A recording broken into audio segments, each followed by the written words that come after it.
ازيكم عاملين ايه؟ انا بنوب خليل ودي قناة مستقبولوجي. النهارده هنتكلم عن كلية مهمة جدا. الكلية دي لأي حد بيحب اللغات، لأي حد حابب يسافر أو يفتح طريق سفر.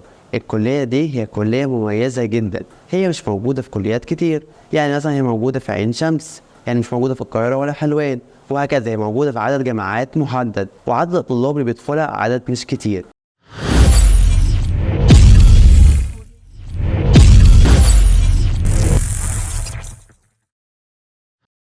دي كلية ألسن. كلية ألسن بتقبل علم رياضة وعلم علوم وأدبي، لكن التنسيق بتاعها بيختلف من شعبة للتانية. تعال نعرف أكتر عن كلية ألسن. كلية ألسن هي 4 سنين، بتدخل وتختار لغة معينة أنت حاببها وبتبدأ تدرسها بشكل عميق. طب تمام، أنا بدرس إيه غير اللغة دي؟ أول حاجة أنت بتدرس 3 حاجات.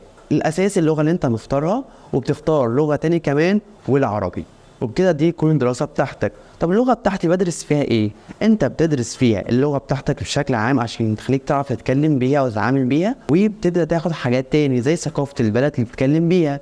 يعني انت لو دخلت قسم الصيني دلوقتي، انت عايز تعرف الصين ثقافتهم ايه؟ بيتعاملوا ازاي؟ علشان ما تبقاش زيك زي اي حد خد كورس وخلاص. لا، انت مختلف عنهم، انك بتدرس بشكل عميق جدا. حتة بقى مهمة جدا في كلية ألسن. كلية ألسن فيها تنسيق داخلي. يعني ايه تنسيق داخلي؟ تنسيق داخلي يعني انا بعد ما اخلص التنسيق بتاعي وبيجيب لي كليه ألسن، ببدا اعمل تنسيق تاني عشان يجي لي القسم اللي انا عايزه. نفترض انا عايز ادخل القسم الروسي، اعمل ايه؟ تبدا رغباتك، تكتب اول قسم انت عايز تكتبه في الاول، وتبدا ترتب حسب الاولويه، هكذا بعدين روسي، بعدين انجليزي، بعدين صيني، وهكذا. طب تمام، انا بدخل القسم ده على اساس ايه؟ او التنسيق ده بيكون على اساس ايه؟